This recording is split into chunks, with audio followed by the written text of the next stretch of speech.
Hari ini saya akan melaksanakan kegiatan diseminasi terkait konsep dan penerapan disiplin positif di lingkungan sekolah. Pertama-tama saya mengucapkan banyak terima kasih kepada Bapak Kepala Sekolah yang tentunya memberikan izin untuk saya agar bisa melaksanakan kegiatan diseminasi, serta saya mengucapkan banyak terima kasih kepada Bapak Ibu Guru yang telah menyempatkan waktunya untuk bisa mendengarkan ataupun berbagi pengalaman terkait disiplin positif di lingkungan sekolah. Baik, langsung saja presentasinya Bapak Ibu. Salam dan bahagia. Assalamualaikum warahmatullahi wabarakatuh.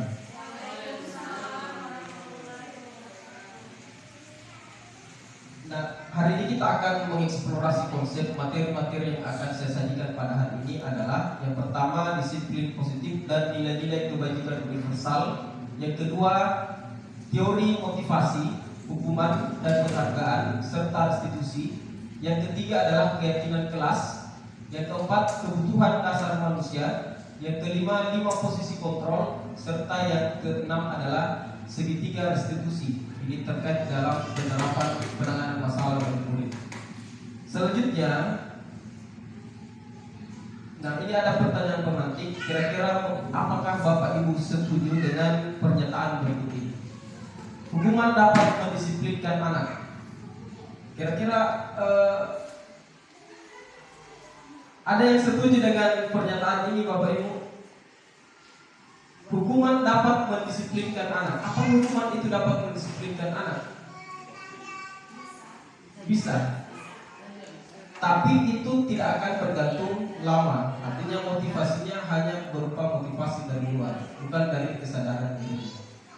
Yang kedua, pemberian hukuman dengan hal positif seperti membaca atau membersihkan halaman sekolah itu dapat meningkatkan disiplin anak. Jadi misalnya jika anak terlambat kemudian kita hukum dengan memberikan hal positif, misalnya membaca buku di perpustakaan ataukah membersihkan halaman sekolah. Kira-kira ini Bapak Ibu guru setuju atau tidak? Setuju ya. Kemudian jadi memang selalu ada perbedaan pendapat.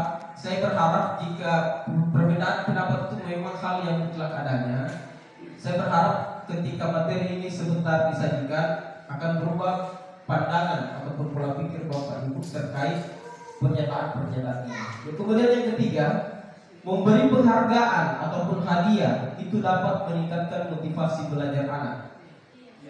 Setuju? Baik. Jadi saya simpan bahwa yang pertama setuju semua ya, setuju semua. Baik, kita lanjut. Jadi nanti kita akan setelah mendengarkan materi kita akan menjawab bersama-sama kira-kira apakah memang seperti itu. Baik, selanjutnya eksplorasi konsep yang pertama terkait disiplin positif dan nilai-nilai kebajikan universal. Nah, yang pertama kita akan membahas terkait disiplin positif. Apa itu disiplin positif? Nah, tentunya disiplin positif ataupun disiplin itu berasal dari kata disiplina yang artinya adalah belajar. Kemudian makna asal dari kata disiplin itu tentunya berkonotasi dengan disiplin diri. Kemudian disiplin diri membuat orang menggali potensinya menuju sebuah tujuan. Apa yang dihargai? Apa nilai-nilai yang dihargai yang bersifat universal? Misalnya tanggung jawab, disiplin, komitmen, seperti itu Bapak. Lanjut, namun di dalam budaya kita makna kata disiplin itu telah berubah menjadi sesuatu yang dilakukan seseorang pada orang lain untuk mendapatkan kepatuhan. Jadi bahwa disiplin itu digunakan untuk supaya murid itu mendapatkan kepatuhan, dan ini merupakan hal yang masih kurang dalam hal disiplin. Kemudian kecenderungan umum adalah menghubungkan kata disiplin dengan ketidaknyamanan, bukan dengan apa yang kita hargai atau pencapaian suatu tujuan mulia. Selanjutnya, nilai-nilai kebajikan universal. Nah, apa itu nilai-nilai kebajikan universal? Itu adalah sifat positif manusia yang merupakan tujuan mulia yang ingin dicapai setiap individu. Nilai-nilai tersebut bersifat universal dan lintas bahasa, suku, bangsa, agama maupun latar belakang. Jadi nilai-nilai kebajikan universal itu sudah disepakati secara umum bahwa nilai-nilai positif itu adalah baik. Tidak kalau kita tanya kepada orang ataupun murid, pasti dia mengatakan bahwa nilai-nilai tersebut itu baik. Selanjutnya, setiap perilaku atau perbuatan memiliki suatu tujuan. Dengan mengaitkan nilai-nilai kebajikan yang diyakini seseorang, maka motivasi intrinsiknya atau motivasi dari dalam dirinya akan terbangun, sehingga menggerakkan motivasi dari dalam untuk dapat mencapai tujuan mulia yang diinginkan. Selanjutnya, bahwa nilai-nilai kebajikan yang ingin dicapai oleh setiap anak di Indonesia kita kenal dengan profil pelajar Pancasila. Jadi dimensi-dimensi ataupun karakter-karakter dari profil pelajar Pancasila inilah yang disebut dengan nilai-nilai kebajikan, yang tentunya sesuai dengan kondisi Indonesia saat ini. Beriman dan bertakwa kepada Tuhan Yang Maha Esa dan berakhlak mulia, mandiri, bernalar kritis, berkebinekaan global, bergotong royong, dan kreatif. Dan tentunya masih ada nilai-nilai kebajikan yang lain yang bersifat universal, yakni mulai dari kepedulian, gotong royong, dermawan, keteraturan, lurus. Nah, jika kita tanyakan ini kepada murid kita sendiri, pasti dia mengatakan bahwa ini adalah nilai-nilai positif yang baik.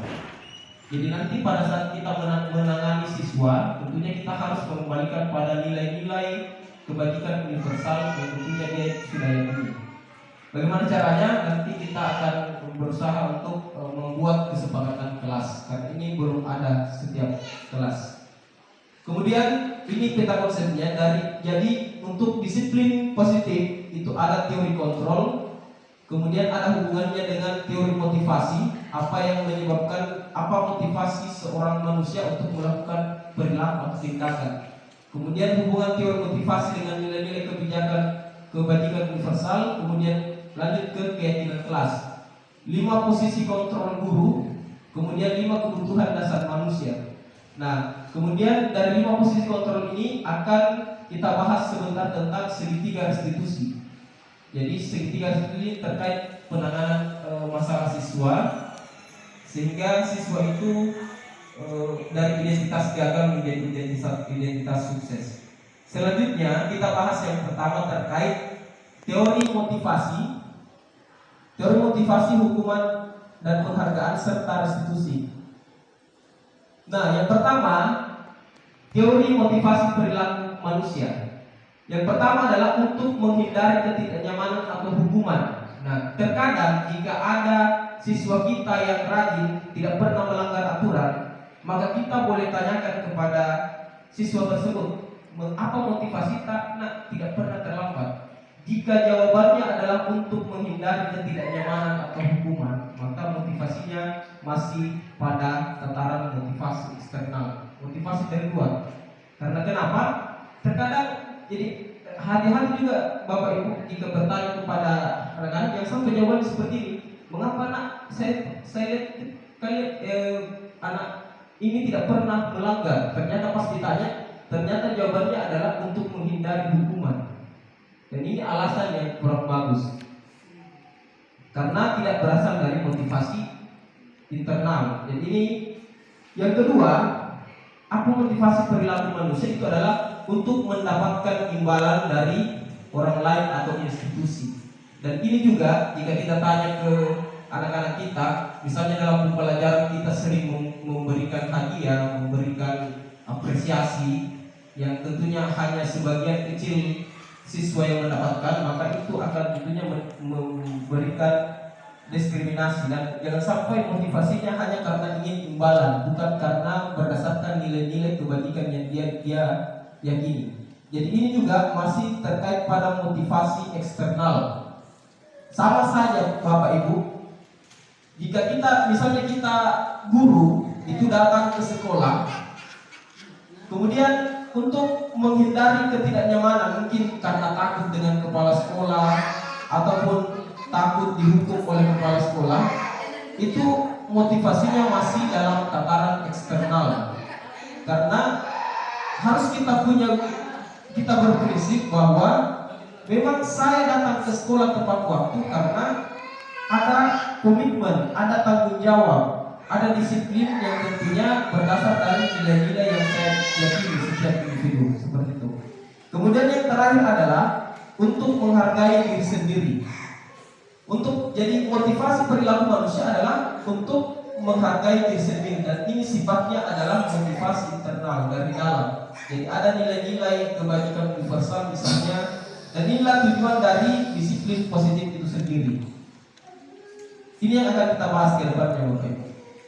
Jadi ini dasar mengapa manusia melakukan perilaku, apa motivasinya. Kemudian yang kedua, bagaimana penanganan masalah murid dengan restitusi. Apa itu restitusi? Restitusi itu adalah proses menciptakan kondisi bagi murid untuk memperbaiki kesalahan mereka, sehingga mereka bisa kembali pada kelompok mereka dengan karakter yang lebih kuat. Terkadang kita melaksanakan penanganan siswa yang bermasalah, itu pada saat masuk ke dalam ruangan guru, itu mereka menganggap bahwa saya membuat masalah ini, pasti saya ini adalah seseorang yang gagal. Pada saat mereka kembali ke kelompoknya, apakah kita akan mengubah identitas gagal itu menjadi identitas sukses?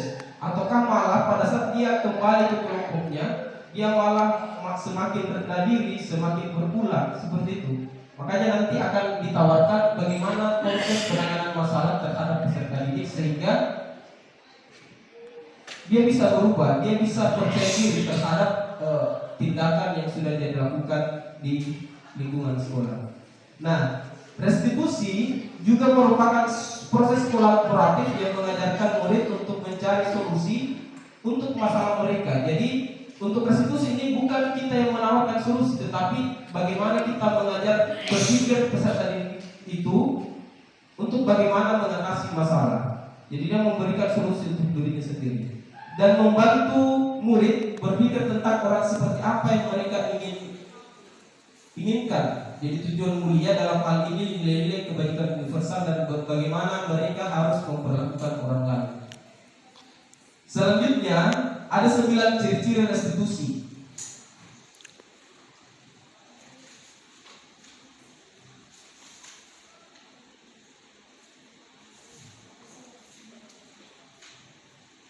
Yang pertama, bukan untuk menebus kesalahan, namun untuk belajar dari kesalahan. Yang kedua, memperbaiki hubungan. Jadi terkadang kalau jika siswa itu sudah melanggar, itu hubungannya dengan guru itu semakin erat atau semakin renggang, seperti itu. Kemudian tawaran. Jadi restitusi itu tawaran yang diberikan oleh guru, bukan paksaan. Kalau paksaan itu disebut dengan konsekuensi. Kemudian restitusi menuntut untuk melihat ke dalam diri terkait nilai-nilai kebajikan universal yang tentunya mereka pahami. Kemudian restitusi mencari kebutuhan dasar yang mendasari tindakannya. Kenapa siswa itu melanggar? Tentunya ada kebutuhan dasar yang akan mereka ingin penuhi. Sebentar akan kita bahas 5 kebutuhan dasar mengapa siswa itu bermasalah, seperti itu. Jadi kita selalu akan mengaitkan masalah siswa terhadap 5 kebutuhan dasarnya. Selanjutnya, restitusi adalah cara yang paling baik dibandingkan hukuman ataupun konsekuensi. Restitusi fokus pada karakter, bukan pada tindakan. Jadi terkadang ketika kita menangani masalah, itu kita hanya fokus pada tindakan negatif yang dia lakukan, bukan fokus pada karakter yang akan dikembangkan. Terus, restitusi fokus pada solusi. Dan yang terakhir adalah restitusi mengembalikan murid yang berbuat salah pada kelompoknya. Terkadang jika siswa tadi membuat masalah, karena dia sering membuat masalah, maka dia menjadi tidak percaya diri lagi, ataupun dianggap sama temannya adalah membuat masalah. Dan itu biasanya kurang percaya diri dan malah akan memberontak. Dan ini, tapi jika dilaksanakan restitusi, bagaimana kita mengembalikan murid itu dari yang berbuat salah, murid yang berbuat salah tersebut dari identitas gagal menjadi identitas sukses pada kelompoknya. Selanjutnya, eksplorasi konsep yang selanjutnya adalah keyakinan kelas. Mengapa tidak peraturan saja? Mengapa harus keyakinan kelas? Jadi setiap kelas itu tentunya harus memiliki keyakinan kelas. jika sudah ada peraturan kelas, bagaimana kita mengkonversi aturan-aturan kelas itu menjadi keyakinan kelas. Nah, mengapa kita memiliki peraturan harus menggunakan helm bila mengendarai kendaraan roda 2? Tentunya di sini adalah untuk keselamatan. Jadi keselamatan itu adalah nilai-nilai kebajikan universal. Mengapa kita memiliki peraturan 3M, menggunakan masker, mencuci tangan dan menjaga jarak 1,5 meter? Tentunya untuk keselamatan dan kesehatan. Mengapa kita memiliki peraturan harus datang tepat waktu pada saat mengikuti pelatihan? Tentunya ini untuk menghormati orang lain dan tentunya untuk komitmen terhadap waktu. Nah, untuk mendukung motivasi intrinsik atau yang dari dalam diri, kembali ke nilai-nilai atau keyakinan yang menggerakkan seseorang dibandingkan mengikuti serangkaian peraturan-peraturan. Jadi kita harus senantiasa mengembalikan pada keyakinan kelasnya. Jadi nanti keyakinan, untuk apa sebenarnya keyakinan kelas itu? Nanti pada saat tahap terakhir pada segitiga restitusi itu akan kita tanyakan keyakinan kelas apa yang sudah kita sepakati bersama terkait nilai-nilai kebaikan universal. Dan itu akan lebih memberikan motivasi kepada anak, memberikan perubahan bagi anak daripada hanya sekedar aturan-aturan yang mungkin ada hubungannya, ada juga yang tidak ada hubungannya. Lanjut. Nah, jadi jika Bapak Ibu wali kelas sudah memiliki peraturan di kelas, kemudian dikonversi peraturan kelas itu menjadi keyakinan kelas. Dari keyakinan kelas itu kemudian dari keyakinan kelas ini akan menciptakan lingkungan positif. Karena kenapa? Karena kalimat-kalimat ataupun keyakinan kelas ini bersifatnya positif dan akan menghasilkan kebiasaan-kebiasaan positif. Dari kebiasaan positif itu akan menghasilkan karakter-karakter positif dan nantinya akan berkembang menjadi budaya positif sekolah. Lanjut. Nah, ini contoh keyakinan kelas Bapak Ibu. Jadi minta tolong kepada wali kelas, misalnya kesepakatan kelas ataupun keyakinan kelas, misalnya untuk kelas 10 IPS, disiplin waktu, menjaga kebersihan bersama, saling menghormati, selalu mematuhi protokol kesehatan. Misalnya ini dalam masa pandemi, membaca doa sebelum dan sesudah belajar santai tapi serius. Dan inilah merupakan keyakinan kelas. Untuk MIPA, kami akan menjaga ketertiban kelas dan mematuhi tata tertib sekolah dengan penuh tanggung jawab. Kemudian kami akan aktif mengikuti pembelajaran dengan semangat dan percaya diri dan seterusnya. Dan inilah contoh-contoh dari keyakinan kelas. Dan ini kata-katanya ataupun kalimatnya ini adalah kata-kata positif. Biasanya kalau ada peraturan kelas itu kan menggunakan kata yang masih negatif, itu dikonversi menjadi positif. Lanjut. Nah, misalnya Bapak Ibu sudah ada peraturan kelas, misalnya selalu mengembalikan buku ke tempatnya, maka kita bisa membuat keyakinan kelas kira-kira berhubungan dengan apa ini? Selalu kembalikan buku ke tempatnya, berhubungan dengan tanggung jawab. Dilarang mengganggu orang lain, saling menghormati orang lain, saling menghargai, sama saja Bapak Ibu. Kemudian lanjut, hadir di sekolah 15 menit sebelum pembelajaran dimulai, berkomitmen dan menghormati orang lain. Selanjutnya dilarang melakukan kekerasan. Kira-kira keyakinan kelas apa yang jadi nanti kita akan mengarahkan dari peraturan kelas itu dikonversi menjadi keyakinan kelas. Ini berhubungan dengan keselamatan dan menghormati orang lain. Dilarang menggunakan narkoba, kesehatan. Kemudian bergantian untuk menunggu giliran, menghormati orang lain dan bersabar. Menggunakan masker, kesehatan dan keselamatan. Jangan berlari di kelas atau di koridor. Keselamatan dan keamanan. Baik, jadi seperti itu. Jadi peraturan itu dikonversi menjadi keyakinan kelas, sehingga jangan sampai hanya peraturan saja, tapi siswa tidak tahu nilai apa yang sebenarnya harus dicapai dalam peraturan itu. Terkadang seperti itu. Makanya kita membuat keyakinan kelas nilai-nilai keyakinan, nilai-nilai kebajikan universal yang tentunya kita sudah sepakati bersama bahwa ini adalah sesuatu yang positif. Lanjut. Nah, kita masuk pada hukuman dan konsekuensi. Sebelum kita membahas lebih lanjut terkait hukuman dan konsekuensi, apa itu hukuman, apa itu konsekuensi, coba Bapak Ibu kita petakan apakah tindakan guru ini termasuk hukuman ataukah termasuk konsekuensi. Yang pertama, mencatat 100 kali di dalam buku kalimatnya saya tidak akan terlambat lagi karena terlambat ke sekolah. Kira-kira ini termasuk hukuman atau konsekuensi? Hukuman. Betul. Lanjut, lari mengelilingi lapangan basket 2 kali karena terlambat hadir di sekolah. Hukuman atau konsekuensi? Ini termasuk hukuman. Lanjut, murid diminta untuk push up 15 kali karena tidak menggunakan masker ke sekolah. Termasuk hukuman. Selanjutnya, menggantikan kertas tugas teman yang telah dicoret-coret. Konsekuensi. Betul Bapak Ibu. Kemudian membersihkan tumpahan air di meja tulis karena tersenggol pada saat belajar. Termasuk konsekuensi. Selanjutnya, murid disuruh untuk tidak mengenakan sepatu seharian di sekolah karena tidak mengenakan sepatu hitam. Nah, ini termasuk hukuman atau konsekuensi ini? Termasuk hukuman. Terakhir, lari mengelilingi lapangan basket 2 kali karena terlambat 10 menit untuk pelajaran PJOK. Termasuk konsekuensi. Mungkin ada yang mau bertanya, apa sebenarnya perbedaan antara hukuman dan konsekuensi? Secara garis besar, hukuman itu tidak berhubungan, pelanggaran yang dilakukan itu tidak ada hubungannya dengan sanksi yang diberikan.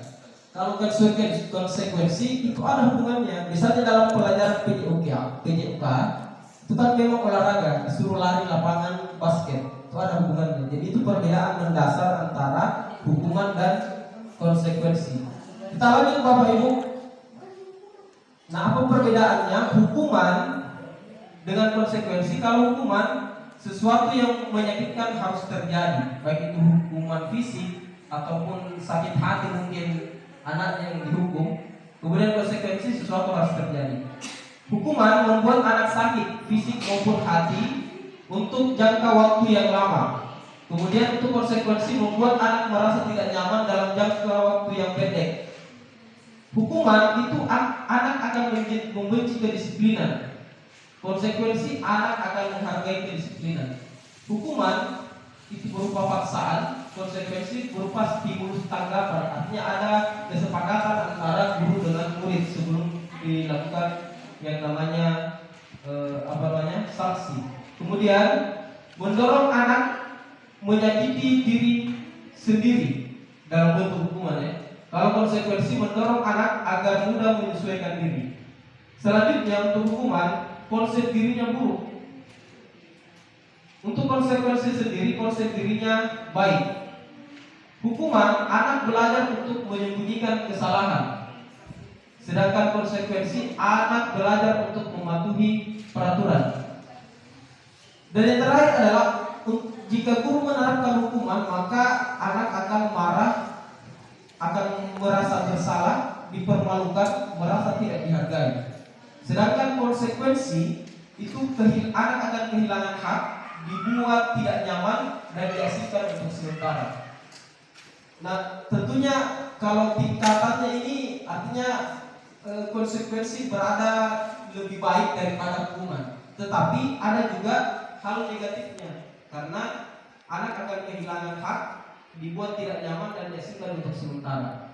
Nah, dalam kurikulum Merdeka itu menawarkan suatu solusi yang namanya restitusi. Nah, restitusi sendiri tadi, dan restitusi itu merupakan suatu pilihan, kemudian menguatkan murid atau anak dalam jangka waktu yang panjang.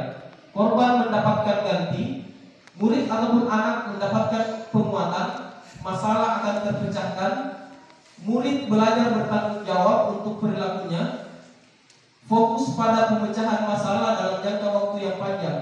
Kalau hukuman, biasanya kata-kata guru itu peraturannya adalah titik-titik. Kamu harus titik-titik.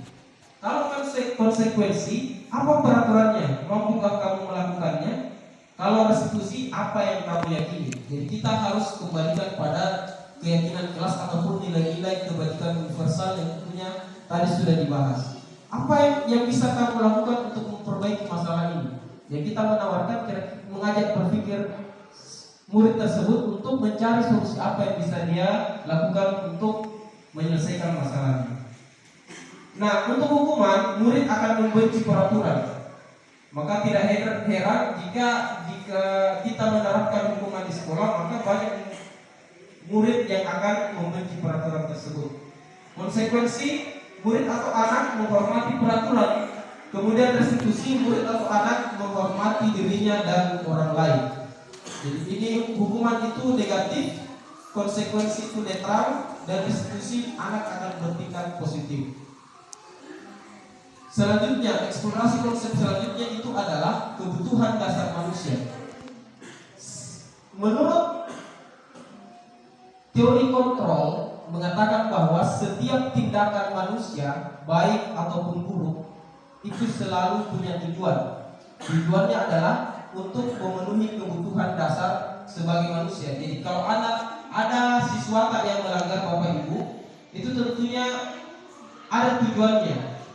Dan itu selalu dihubungkan dengan kebutuhan dasar manusia. Mengapa dia melanggar? Karena ingin berusaha memenuhi kebutuhan dasar manusianya. Nah, kebutuhan dasar manusia itu ada 5. Yang pertama itu adalah kebutuhan untuk bertahan hidup, kebutuhan akan kasih sayang dan rasa ingin diterima, kebutuhan akan penguasaan, kebutuhan akan kesenangan, dan kebutuhan akan kebebasan. Jadi nanti pada tahap restitusi, yaitu tahap kedua, nanti jika saya jelaskan tentang memvalidasi kebutuhan, kita akan bertanya kepada peserta ini apa alasan hidup. Di sini bahwa kebutuhan bertahan hidup adalah kebutuhan yang bersifat fisiologis untuk bertahan hidup, misalnya kesehatan, rumah, makanan, dan untuk mendapatkan perasaan yang aman. Kemudian yang kedua, untuk kebutuhan dasar kasih sayang dan rasa ingin diterima. Kebutuhan untuk disayangi dan diterima meliputi kebutuhan akan hubungan dan koneksi sosial, kebutuhan untuk memberi dan menerima kasih sayang, dan kebutuhan untuk merasa menjadi bagian dari suatu kelompok. Selanjutnya, ini adalah penguasaan, kebutuhan dasar penguasaan. Jadi kebutuhan ini meliputi keinginan untuk dianggap berharga, bisa membuat perbedaan, bisa membuat pencapaian, kompeten, diakui, dihormati, dan meliputi self-esteem dan keinginan untuk meninggalkan pengaruh. Selanjutnya adalah kebutuhan dasar manusia adalah kesenangan, kebutuhan akan kesenangan. Kebutuhan akan kesenangan adalah kebutuhan untuk mencari kesenangan, bermain, dan tertawa. Kemudian yang terakhir adalah kebutuhan dasar manusia terkait kebebasan. Kebutuhan akan kemandirian, otonomi, memiliki pilihan, dan mampu mengendalikan arah hidup seseorang. Selanjutnya Bapak Ibu, jika kita sudah memahami tentang kebutuhan dasar manusia ini, coba kita menganalisis kasus. Kenapa analisis kasus? Supaya kita tahu ternyata jika anak melanggar ini dan alasannya seperti ini, itu terkait pada kebutuhan dasar apa yang ingin dipenuhi. Kita lihat analisis kebutuhan dasar manusia. Misalnya ada contoh kasus Pak Syam, guru dan wali kelas di kelas 10 di SMA Negeri 1 Gapura, sedang bingung menghadapi pula salah satu murid di kelasnya, yaitu Doni. Beberapa anak di kelas 10 telah datang padanya dan mengeluhkan Doni yang seringkali meminta bekal makan siang mereka dengan paksa. Nah, kira-kira jika kasus seperti ini, kita bisa menganalisis kebutuhan dasar manusianya yang anak yang bermasalah ini. Jika Doni ini, dalam kasus Doni, apabila jawaban Doni, misalnya kita tanya pada restitusi atau penanganan masalah, kita tanya apa yang menyebabkan kamu berbuat seperti itu. Jika jawaban Doni adalah ketika ditanya oleh Pak Syam adalah karena ia lapar dan orang tuanya tidak membawakan bekal makan siang, maka kebutuhan dasar adalah kebutuhan untuk bertahan hidup. Jadi setiap permasalahan anak itu selalu berkaitan dengan 5 kebutuhan dasar hidup. Yang kedua, apabila Doni menjawab, alasannya mengambil bekal temannya karena dia merasa bahwa temannya jadi memperhatikan dia. Ketika temannya melaporkan tindakan itu kepada gurunya dan gurunya memberitahu orang tuanya sehingga orang tuanya jadi memperhatikan dia, maka kebutuhan dasar yang sedang dipenuhi Doni adalah kebutuhan akan kasih sayang dan rasa ingin diterima. Jadi setiap tindakan memiliki alasan kenapa dia berbuat seperti itu. Selanjutnya, jika Doni, apabila jawaban Doni adalah dia merasa hebat karena temannya jadi takut dan menuruti keinginannya, maka sebetulnya Doni sedang berusaha memenuhi kebutuhan dasarnya akan penguasaan. Selanjutnya, jika jawaban dari Doni itu adalah dia merasa bosan dengan bekal makanan yang dibawakan ibunya dari rumah karena ibunya selalu membawakan bekal yang sama, oleh karena itu dia ingin mencoba makanan teman-temannya yang beraneka ragam. Maka Doni sedang berusaha memenuhi kebutuhannya akan kebebasan. Sama seperti dalam pembelajaran di kelas, jika metode pembelajaran kita sama saja di kelas, kemudian ada anak yang merasa bosan dan ingin belajar di rumah, dan dia membuat ulah atau melanggar, misalnya tidak mematuhi perintah guru, maka tentunya kebutuhan dasar yang coba dia penuhi adalah kebebasan. Selanjutnya, jika jawaban Doni adalah ia melakukannya karena iseng saja dan dia menikmati ekspresi wajah teman-temannya yang kesal karena diambil makanannya dan menurut dia ekspresi teman-temannya itu lucu, maka berarti Doni sedang berusaha memenuhi kebutuhannya akan kesenangan. Jadi setiap pelanggaran anak itu selalu memiliki tujuan, baik itu positif ataupun negatif, selalu tujuannya adalah untuk bagaimana mereka memenuhi kebutuhan dasarnya sebagai manusia. Kita tidak langsung menjudge bahwa wah kamu ini memang kamu lagi. Banyak sekali kata-kata seperti itu yang tentunya kita sering ucapkan kepada murid kita. Lanjut, selanjutnya adalah 5 posisi kontrol. 5 posisi kontrol guru dalam menangani masalah murid. Jadi di sini posisi kontrol guru itu ada 5. Yang pertama itu adalah penghukum, yang kedua membuat orang merasa bersalah, kemudian teman, pemantau, dan manajer. Nah, saya pribadi Bapak Ibu sudah pernah mengambil posisi kontrol penghukum, membuat orang merasa bersalah, teman, dan pemantau. Tetapi setelah mendengar materi dari program guru penggerak, saya berusaha untuk bisa menjadi manajer dalam pelaksanaan kasus, dalam penyelesaian kasus dari siswa sendiri. Nah, kalau posisi kontrolnya penghukum, maka guru akan berbuat apa? Dia akan menghardik, menunjuk-nunjuk, menyakiti, bahkan menyindir. Itu adalah posisi kontrol penghukum. Kalau membuat orang merasa bersalah, maka guru berbuat, dia akan berceramah dan mengatakan seharusnya begini, seharusnya seperti ini. Kemudian ibu kecewa dengan tindakanmu, misalnya. Jika posisi kontrolnya adalah teman, maka guru akan membuatkan alasan-alasan untuk muridnya karena dianggap sebagai teman. Kemudian jika posisi kontrolnya adalah pemantau, maka guru akan berbuat menghitung dan mengukur. Jadi ini pemantau ini dia taat dengan aturan. Jika aturannya misalnya jika menggunakan sepatu yang harus menggunakan sepatu di lingkungan sekolah, maka sanksinya adalah harus membuka sepatu selain daripada warna hitam. Dia taat dengan aturan. Dan jika ada siswa yang melakukan hal yang baik, maka biasanya diberikan stiker penghargaan seperti itu. Manajer dia akan mengajukan pertanyaan-pertanyaan. Maka pada saat kita mengambil posisi kontrol manajer, maka guru akan berbuat yaitu mengajukan pertanyaan-pertanyaan. Kemudian guru berkata apa yang dikatakan guru ketika posisi kontrolnya adalah penghukum. Kalau kamu tidak melakukannya, awas ya, rasakan. Jadi ini Kemudian membuat orang merasa bersalah. Apa yang dikatakan oleh guru?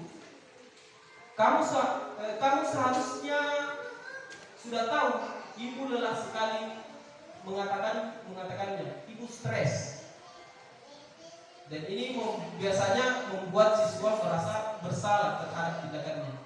Jika teman, guru akan berkata, ayolah lakukan demi ibu. Masa kamu tidak mau? Ingat tidak ibu pernah bantu. Nah, ini sebagai posisi kontrol teman. Kalau teman tahu apa peraturannya, jadi ini selalu berfokus pada peraturan, taat aturan. Kemudian manajer, guru akan berkata apa yang kita yakini, dan ini dikaitkan dengan nilai-nilai kebajikan universal ataupun keyakinan kelas yang sudah disepakati bersama antara guru dan murid. Apa yang bisa kamu kerjakan untuk memperbaiki masalah ini? Itu pertanyaan sekitar jika posisi kontrol yang diambil adalah manajer. Apa hasilnya? Hasilnya adalah jika kita sebagai posisi kontrol penghukum, siswa akan memberontak dan menyalahkan orang lain. Kemudian dia akan sering berbohong. Jika membuat orang merasa bersalah, akan menyembunyikan atau menyangkal dan bisa juga berbohong. Kalau posisi sebagai teman, maka ini akan menciptakan ketergantungan karena posisi guru dengan murid itu teman. Kemudian pemantau, hasilnya adalah bagaimana menyesuaikan diri bila diawasi. Dan yang terakhir adalah hasilnya untuk jika kita mengambil posisi kontrol manajer, maka itu akan menguatkan pribadi murid. Selanjutnya, kaitan dengan dunia berkualitas. Kalau penghukum, murid akan memposisikan guru untuk meletakkan guru di luar dunia berkualitas, dunia idealnya, bahwa guru itu ternyata jahat, seperti itu ya. Guru intinya kita tidak masuk dalam perhitungan orang-orang yang ideal, menurutnya. Kemudian membuat orang merasa bersalah. Murid akan berkata, maafkan saya. Jadi ini biasanya diucapkan oleh murid yang merasa bersalah ya. Maafkan saya Pak, maafkan saya. Kalau posisi kontrolnya teman, maka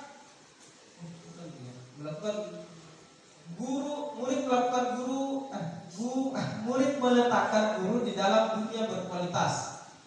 Kemudian murid untuk posisi teman, murid meletakkan guru sebagai orang yang sangat penting di dunia berkualitas.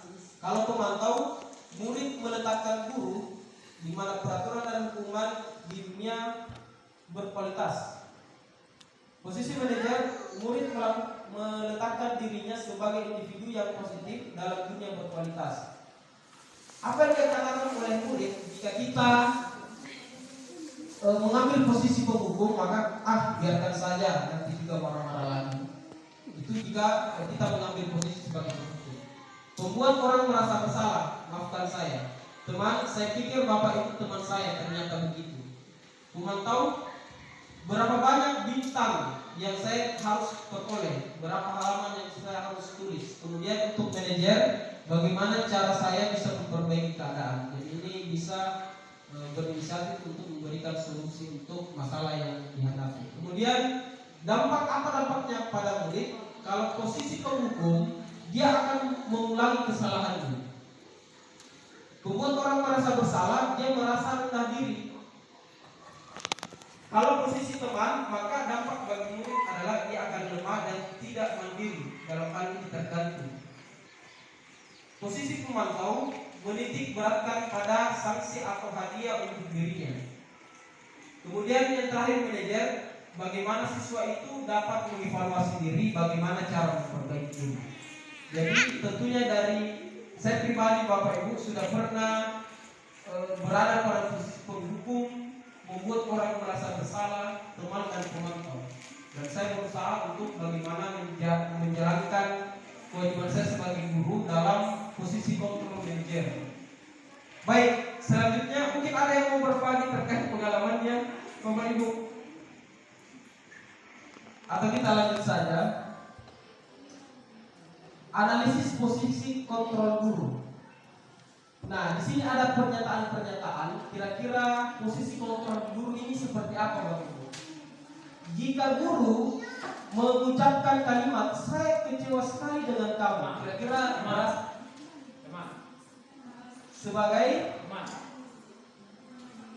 membuat orang merasa bersalah. Jadi tadi ada penghukum, membuat orang merasa bersalah, teman, pemantau, dan manajer.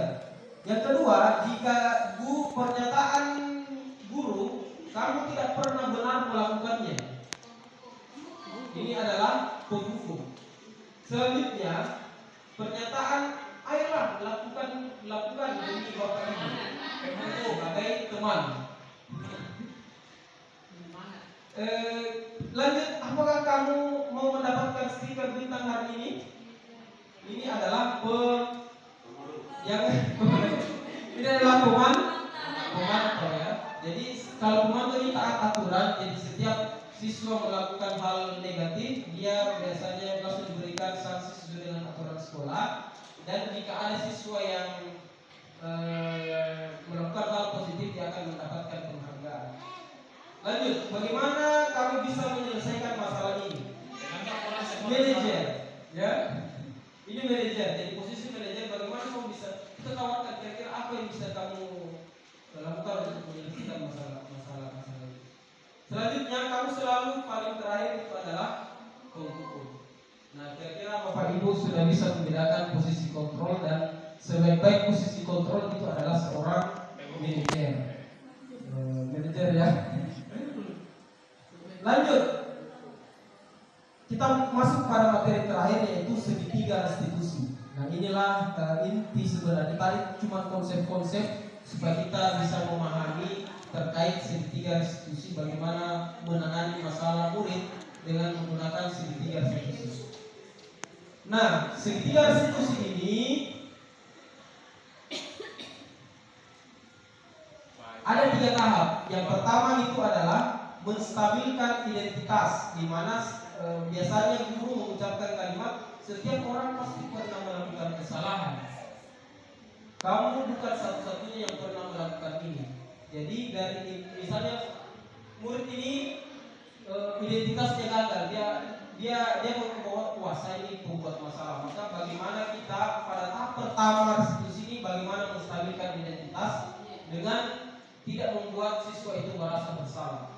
Kemudian yang kedua, validasi kebutuhan. Nah, validasi kebutuhan ini, guru bisa bertanya kepada siswa, kamu tentu punya alasan mengapa melakukan itu. Dan itu biasanya dikaitkan dengan 5 kebutuhan dasar manusia yang tadi, mulai dari kebutuhan akan bertahan hidup, penguasaan, kebebasan, kesenangan, dan kasih sayang dan rasa ingin diterima.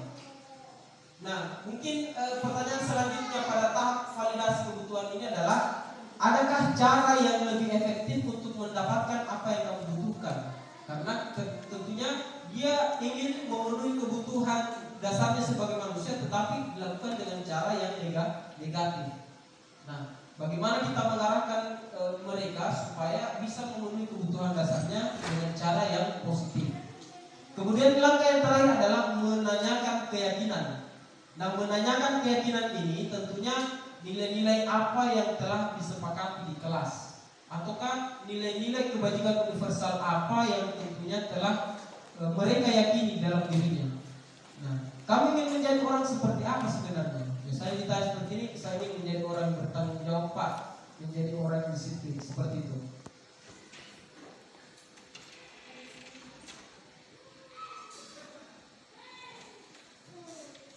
Nah, kita masuk pada tahap pertama, menstabilkan identitas. Tujuannya apa? Untuk membuat anak yang merasa gagal karena berbuat salah menjadi positif terhadap dirinya. Nah, pertanyaan-pertanyaan apa yang bisa diucapkan guru kepada murid pada tahap pertama ini?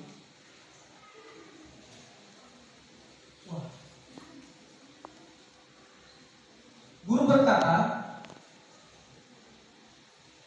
berbuat salah itu hal yang manusiawi. Itu kata yang tentunya bisa tidak membuat siswa langsung down. Artinya kita juga mengajarkan bahwa berbuat salah itu adalah hal yang manusiawi. Kemudian yang kedua, biasa salah. Tidak ada manusia yang sempurna. Kemudian Bapak Ibu juga pernah berbuat salah.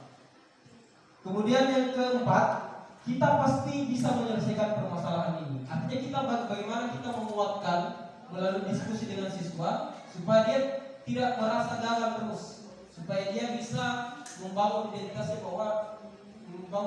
sukses bahwa dia adalah orang yang banyak salah. banyak salah. Yang penting dia menyadari bahwa kesalahan itu Bisa diperbaiki. Belajar dari kesalahan.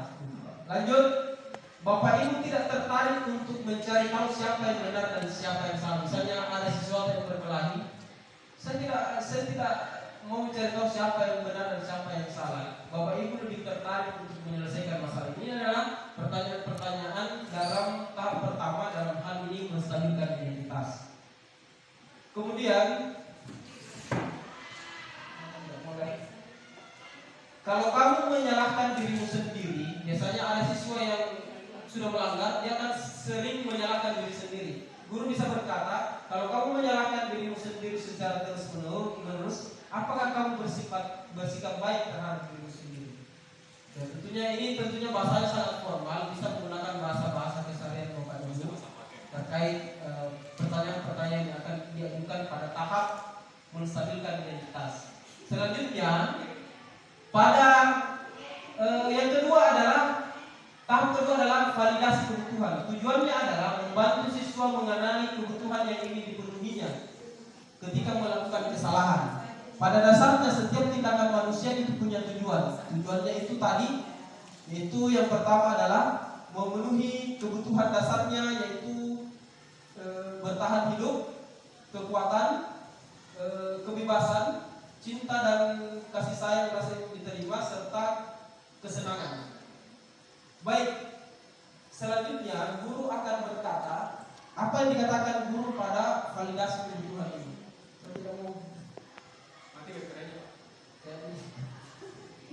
Nah, guru berkata kamu bisa saja melakukan hal yang lebih buruk, tapi kamu tidak melakukannya kan? Artinya kita mengarahkan bahwa misalnya dia bisa saja mencederai temannya pada saat memukul ya, tetapi dia tidak melakukan hal yang lebih buruk daripada yang dia lakukan. Yang kedua, kamu pasti punya alasan mengapa melakukannya, dan ini kita arahkan pada bagaimana siswa tersebut memenuhi kebutuhan dasarnya sebagai manusia. Selanjutnya, apa yang penting bagi kamu? Selanjutnya, kamu boleh tetap berusaha menjaga sikap ini, tapi tambahkan sikap yang lain yang baru. Selanjutnya, maukah kamu belajar cara lain untuk mendapatkan yang kamu butuhkan tanpa harus memukul atau menyakiti orang lain? Jadi kebutuhan dasar manusia ini dilakukan dengan cara negatif. Kemudian apakah kamu bisa melakukannya dengan lebih baik besok lagi? Seperti itu. Nah, yang ketiga, Bapak Ibu, ini tahap terakhir, menanyakan keyakinan. Anak melihat kesalahannya dihubungkan dengan norma sosial dan nilai kebajikan dari keyakinan kelas atau sekolah yang mendasari manusia berinteraksi dengan orang lain. Guru berkata, apa nilai yang kita percaya di kelas atau di sekolah? Jadi ini terkait keyakinan kelas yang sudah disepakati antara wali kelas dengan murid. Kemudian nilai-nilai universal apa yang telah kita sepakati? Selanjutnya, kelas yang ideal itu seperti apa? Lanjut,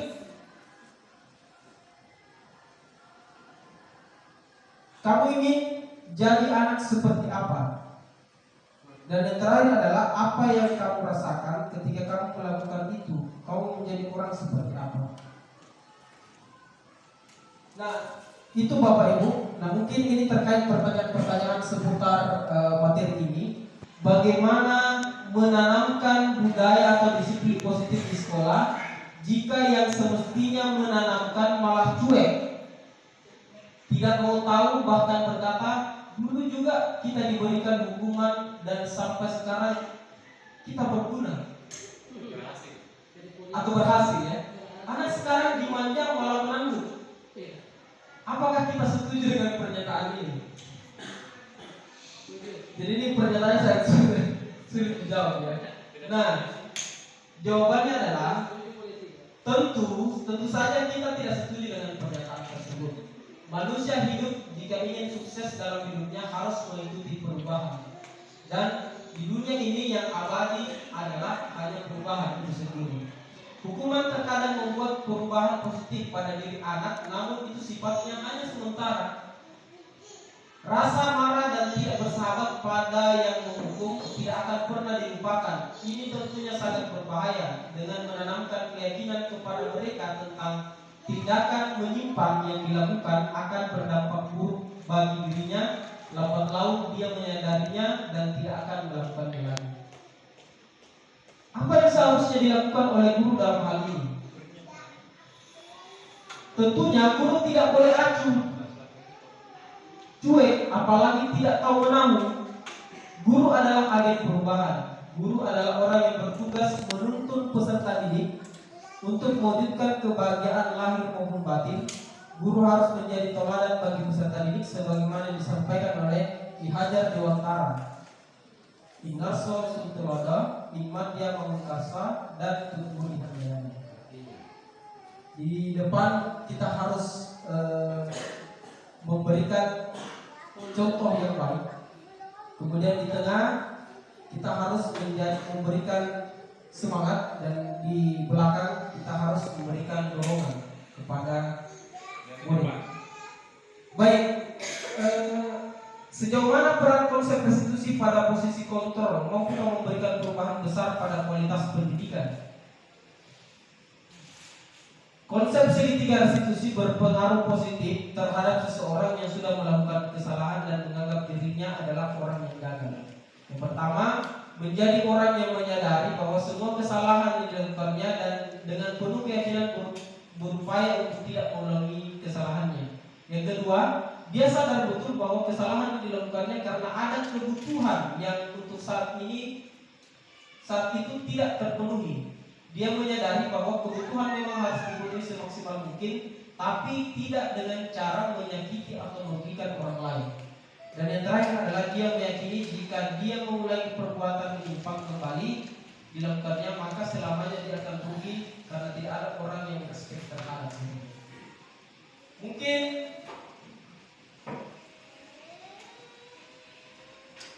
cukup sekian Bapak Ibu. Mungkin ada yang ingin bertanya atau memberikan kesan terhadap saya, Pak, pernah berada pada posisi penghukum atau membuat orang merasa bersalah, atau ada yang mau ditanyakan Bapak Ibu? Silakan Pak Pipin. Ini materinya terlalu kompleks ya, banyak sekali. Silakan Pak.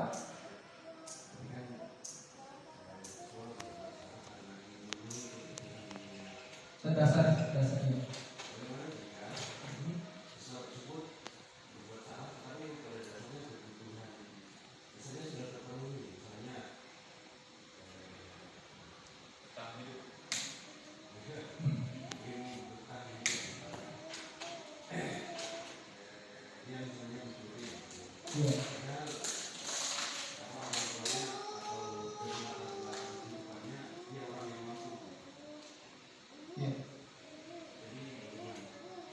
Ya, kita harus menganalisis dulu Pak, apakah memang kebutuhan dasarnya yang berusaha dia penuhi adalah apakah memang bertahan hidup. Bertahan hidup kan kebutuhan akan rumah, pakaian, kesehatan, dan rasa nyaman dan aman. Boleh jadi kebutuhan dasar hidupnya yang berusaha dia penuhi adalah kebutuhan akan bukan hanya kesenangan, tetapi kebutuhan akan rasa untuk diterima. Karena biasanya orang mungkin keluarganya kaya, tetapi rasa untuk diterimanya kepada orang tua itu tidak kurang. Makanya dia membuat suatu pelanggaran supaya dia bisa memenuhi kebutuhan dasar hidupnya sebagai manusia. Jadi kita harus menganalisis kira-kira apakah memang betul kebutuhan dasar itu yang mau dipenuhi, ataukah kebutuhan dasar dari salah satu, bukan hanya bisa bertahan hidup yang tadi Pak Pipin sampaikan, tapi bisa saja karena kebutuhan yang lain yang berusaha dipenuhi. Mungkin orang kaya tetapi kasih sayang atau perhatiannya dari orang tua itu kurang, atau karena dia senang mengerjai orang temannya dengan cara mencuri, ataukah dia berusaha ada kebutuhan kekuasaan karena dia merasa kaya, maka dia memperlakukan temannya seperti itu. Jadi kita tetap kembali pada kebutuhan dasar. Setiap tindakan murid baik ataupun buruk itu selalu berdasarkan pada kebutuhan dasarnya yang akan dipenuhi. Saya pikir seperti itu. Ada yang lain Bapak Ibu? Silakan Bu. Waalaikumsalam warahmatullahi wabarakatuh.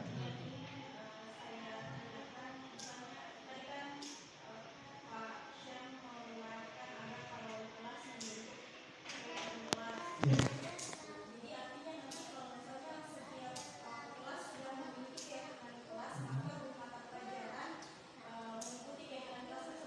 Ya. Tapi bagaimana kalau misalnya ada batasan-batasan yang belum tercakup di dalam keyakinan kelas tersebut? Misalnya kalau yang biasa saya praktikkan adalah saya membuat kontrak belajar. Kontrak belajar itu pun bukan langsung saya lempar. Kalau misalnya dalam kontrak ini konsekuensinya ini, tapi kontrak belajar itu adalah kontrak belajar yang disepakati. Jadi anak-anak yang saya lempar ke anak-anak sanksinya apa atau konsekuensinya apa mereka yang tentukan.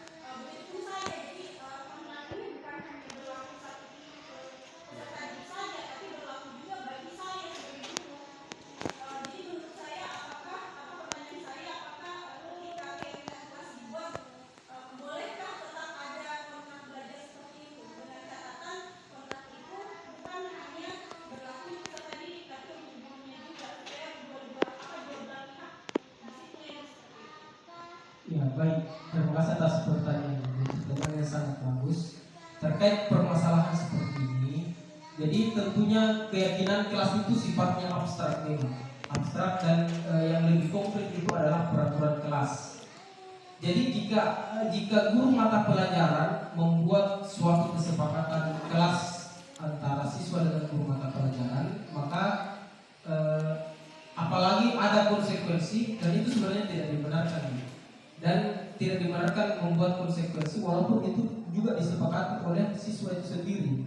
Intinya jika kita ingin melaksanakan kegiatan atau proses pembelajaran atau melaksanakan apa yang ada di keyakinan kelas, maka cukup saja wali kelas dengan murid itu sendiri.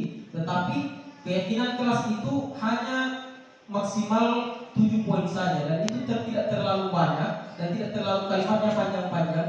Yang penting adalah siswa itu paham terhadap keyakinan kelas yang telah disepakati bersama dengan guru tanpa ada hukuman.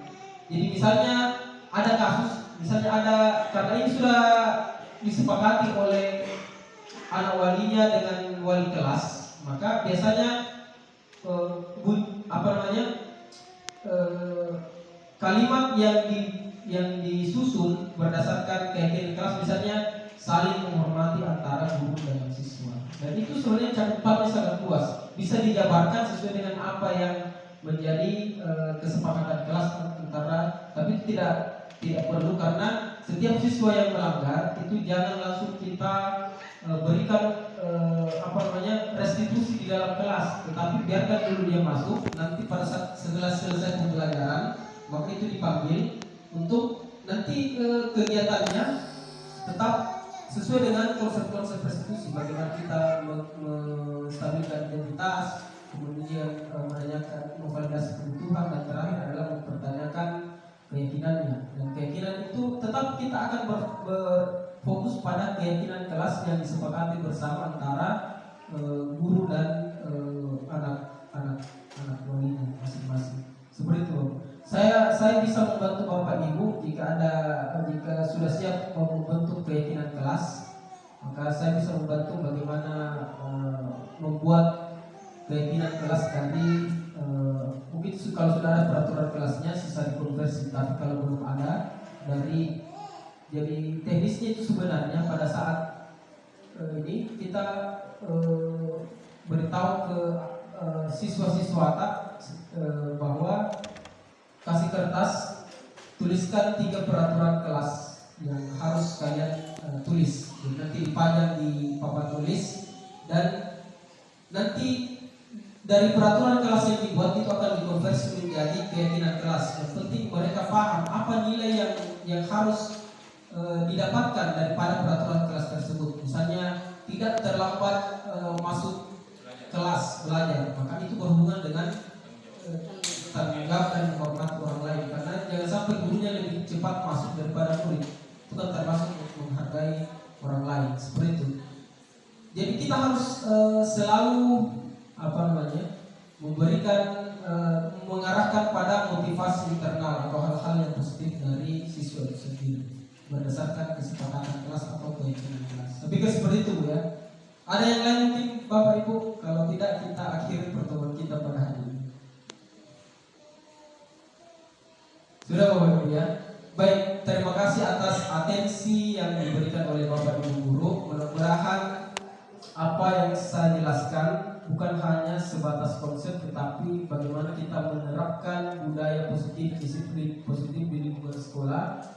Jika dari keyakinan kelas itu membentuk suatu hal-hal positif, dari hal-hal positif itu akan membentuk kebiasaan-kebiasaan positif. Dari kebiasaan-kebiasaan positif itu akan tercipta karakter-karakter positif, dan dari karakter-karakter positif itu akan menghasilkan budaya positif di sekolah kita. Cukup sekian, saya akhiri. Wassalamualaikum warahmatullahi wabarakatuh.